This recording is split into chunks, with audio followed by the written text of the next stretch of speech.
Hey guys, இன்னைக்கு நம்ம ரொம்பவே முக்கியமான ஒரு டாபிக் பற்றி தான் பேச போகிறோம். ஸ்ரீலங்காவே சுற்றி அடித்து போட்ட சைக்ளோன் பற்றி தான் பேச போகிறோம். ஸோ ஸ்ரீலங்கா நாடு முழுக்க என்ன நடக்குது, எத்தனை பேர் இதால் எஃபெக்டட் ஆகியிருக்காங்க அண்ட் கவர்மெண்ட் எப்படி இதை ஹேண்டில் பண்ணுது, அது மட்டும் இல்லாமல் மற்ற கண்ட்ரீஸ்லேருந்து யார் யாரெல்லாம் ஹெல்ப் பண்ணுறாங்க, எல்லாமே ஸ்ட்ரைட்டாக ஈஸியாக புரிகிற மாதிரி இந்த வீடியோவில் பார்க்கலாம். ஸோ இந்த சைக்ளோன் டிட்வா எப்படி ஆரம்பிச்சிச்சு, என்னெல்லாம் நடந்துச்சுன்னு சொல்லி பார்க்கலாம். ஸோ 2025 நவம்பர் 28 பார்த்தீங்கன்னா இந்த டிட்வான்னு சொல்லக்கூடிய சூறாவளி இந்திய சமுத்திரத்தில் இருக்கக்கூடிய நீரோட சூட்டோட காற்றோட ஈரம் சேர்ந்து ரொம்ப சக்தி வாய்ந்த மிகப்பெரிய சூறாவளியாக உருவெடுத்து மிகப்பெரிய மழை, மிக பலமான காற்று இதெல்லாம் உருவாக்கி இருக்கு. ஸோ இதனாலேயே ஸ்ரீலங்காவோட வடக்கு, கிழக்கு, தெற்கு என் நடுப்பகுதிகள் இது எல்லாமே பாதிக்கப்பட்டிருக்கு. ஸோ ஓவராலாக ஸ்ரீலங்காவில் என்னெல்லாம் சேதம் நடந்திருக்குன்னா ரொம்பவே கஷ்டமான ஒரு நிலை இருக்குது. சாலைகள் எல்லாம் உடைஞ்சிருக்கு, பாலங்கள் எல்லாம் சரிஞ்சிருக்கு அண்ட் ரயில் பாதை எல்லாமே சேதமடைஞ்சிருக்கு. மின்சாரம், தண்ணீர், தொலைத்தொடர்புகள் இது எல்லாமே அங்கே துண்டிக்கப்பட்டிருந்துச்சு. தொடர்ந்து 2 நாட்களுக்கு மேலாகவே ஸ்ரீலங்காவில் பல பகுதிகளில் மின்சாரம், தண்ணீர், அது மட்டும் இல்லாமல் நெட்வொர்க் இது எல்லாமே நின்று போய் இருந்துச்சு. ஆயிரக்கணக்கான வீடுகள் எல்லாம் விழுந்து சேதமாக இருக்கேன். பல பேர் அவங்களோட வீட்டில் இருந்து வெளியே வர முடியாமல் இந்த லேண்ட்ஸ்லைட்லாம் சிக்கியிருக்காங்க. ஸோ ஒரு இடத்துலேருந்து இன்னொரு இடத்துக்கு போகிறது கூட ரொம்பவே கஷ்டமான நிலைமையாக அந்த நேரத்தில் ஸ்ரீலங்காவில் இருந்திருக்கு. ஸோ இந்த சைக்ளோன் டிட்வாவால் ஸ்ரீலங்கா மக்களோட நிலைமை பார்த்தீங்கன்னா ரொம்பவே மோசமான நிலையில இருந்திருக்கு. ஸோ இந்த சூறாவளியால் ஸ்ரீலங்கா மக்கள் இதுவரை பார்த்துடாத நிறைய துன்பகரமான விஷயங்கள் எல்லாம் பார்க்க நேரிட்டாங்க. ஸோ இதில் எத்தனை பேர் பாதிக்கப்பட்டிருக்காங்கன்னா கிட்டத்தட்ட 14 லட்சம், அதாவது 1.4 மில்லியன் மக்கள் பாதிக்கப்பட்டிருக்காங்க. இதில் 2,75,000 பார்த்தீங்கன்னா குழந்தைகளாக தான் இருக்காங்க. நேரடியாக சைக்ளோனோட புயல், மழை, தண்ணீர், காற்று இது எல்லாத்தையுமே எதிர்கொண்டிருக்காங்க. ஸோ குழந்தைகளுக்கான உணவு, தண்ணீர், பாதுகாப்பு இது எல்லாமே இல்லாமல் போச்சு.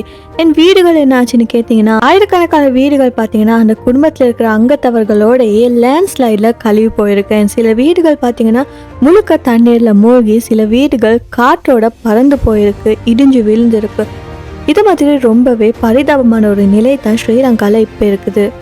ஸோ அதனாலே அவங்களோட வீட்டிலிருந்து மக்கள் வெளியேறி பள்ளி, கோயில், மண்டபம் இது போன்ற இடங்களில் இப்போதைக்கு தற்காலிகமாக தங்க வேண்டிய நிலைமையாக இருக்குது. அது மட்டும் இல்லாமல் ரோட்ஸ் எல்லாமே முழுக்க உடைஞ்சு போயிருக்கு. ஸோ அதனாலே ரெஸ்கியூ டீம் அங்கே போய் மக்களுக்கு உதவுறதுக்கு கொஞ்சம் நேரம் எடுத்திருக்கு. பட் இவ்வளோ தடைகள் இருந்தாலுமே ஸ்ரீலங்காவோட ரெஸ்கியூ டீம் அவங்க கிவ் அப் பண்ணலை. ஸோ ஸ்ரீலங்காவோட பாதுகாப்பு குழுக்கள் பார்த்தீங்கன்னா ஆர்மி, நேவி, போலீஸ், வாலண்டியர்ஸ் இவங்க எல்லாருமே அவங்களோட முழு முயற்சியாக இந்த நிலைமையிலிருந்து மக்களை காப்பாற்ற போராடி இருக்காங்க. ஸோ தண்ணியில் சிக்கியிருந்த குடும்பங்களை படகுகளில் எடுத்து வெளியே கொண்டு வந்திருக்காங்க, மருந்து கொடுத்துருக்காங்க. பெண்கள், குழந்தைகள் இவங்க எல்லாரையுமே சேஃபான பிளேஸுக்கு கொண்டு போக அவங்க இடைவிடாமல் வேலை பண்ணியிருக்காங்க. ஸோ இந்த டிட்வா சைக்ளோனில் பார்த்தீங்கன்னா முழு ஸ்ரீலங்காவுமே பாதிக்கப்பட்டிருக்கு.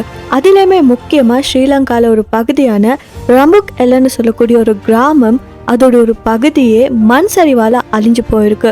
ஸோ இந்த ரபுக் எல்லன்னு சொல்லக்கூடிய கிராமம் பார்த்தீங்கன்னா கண்டின்னு சொல்லக்கூடிய மலைப்பகுதியில் அமைஞ்சிருக்கிற ஒரு கிராமமாக இருக்குது. ஸோ அங்கே பார்த்தீங்கன்னா ராத்திரி 1:30 இருக்கிறப்ப எல்லாருமே ரொம்பவே அமைதியாக தூங்கிக்கிட்டு இருக்கிற நேரத்தில் ஒரு மிகப்பெரிய மண் சரிவு நடந்திருக்கு. ஸோ அந்த மிகப்பெரிய மண் சரிவால் 50 வீடுகளும் அந்த குடும்பங்களும் அந்த மண்ணோட மண்ணாக மூழ்கி போயிருக்கு. ஸோ ரெஸ்கியூ டீமும் அந்த நேரத்தில் வர முடியாததால் உடனடியாக யாரையுமே காப்பாற்ற முடியலை. ஸோ இப்படி ஸ்ரீலங்காவில் தொடர்ந்து மழை பெஞ்சிருக்கு, லேண்ட்ஸ்லைட் நடந்திருக்கு அண்ட் பலத்த காற்று, வெள்ளம் இதெல்லாம் தொடர்ந்து கொஞ்சம் சரியான காலநிலை வந்ததுக்கு அப்புறமா இறந்தவர்கள், காணாமல் போனவர்கள் இவங்களோட டீட்டெயில்ஸ் எல்லாம் வர தொடங்குது. ஸோ தொடக்கத்தோட தகவல் படி 46 பேர் உயிரிழந்ததாக சொல்லியிருக்காங்க.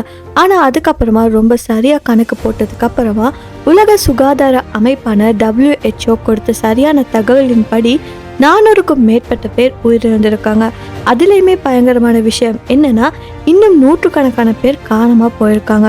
ஸோ இதுக்கு காரணம் என்னன்னா அந்த தண்ணீரோட வேகம் ரொம்ப அதிகமாக இருந்துச்சு. ஸோ ரெஸ்கியூ குழுக்கள் இரவு பகல்னு சொல்லி எதுவுமே பார்க்காம குடும்பங்களை தேடிக்கிட்டே இருக்காங்க. ஆனால் வெள்ளம், தண்ணீரோட ஓட்டம், மண் எல்லாம் சேர்ந்து மக்களை காப்பாற்றுறத இன்னும் ரொம்ப கஷ்டமான ஒரு வேலையாக மாற்றிக்கிட்டு இருந்திருக்கு. ஸோ இந்த டஃப்பான சுச்சுவேஷனில் உடனடியாக முதல்ல ஸ்ரீலங்காவுக்கு உதவி செஞ்சது நாட்டு பார்த்தீங்கன்னா இந்தியாவாக தான் இருக்குது. ஸோ இந்தியாவில் ஆல்மோஸ்ட் ஆப்ரேஷன் சாகர் பந்துன்னு சொல்லக்கூடிய ஒரு ஆப்ரேஷனை ஸ்டார்ட் பண்ணியிருக்காங்க. இந்தியன் நேவி ஷிப்ஸ் ஸ்ரீலங்காவுக்கு இந்த டிசாஸ்டர் டைமில் ரேஷன்ஸ் அண்ட் ரிலீஃப் ஐட்டம்ஸ் இதெல்லாம் வாங்கி கொடுத்துருக்கு. And Indian air force and national disaster response force இதில் இருந்து 80க்கும் மேற்பட்ட ஆட்கள் rescue team, rescue boats, medicines, tents, blankets and ready food items இது எல்லாமே ஏர்லிஃப்ட் பண்ணி மக்களுக்கு ரெஸ்கியூ அண்ட் ரிலீஃப் ஒர்க் பண்ணிக்கிட்டு இருந்திருக்காங்க.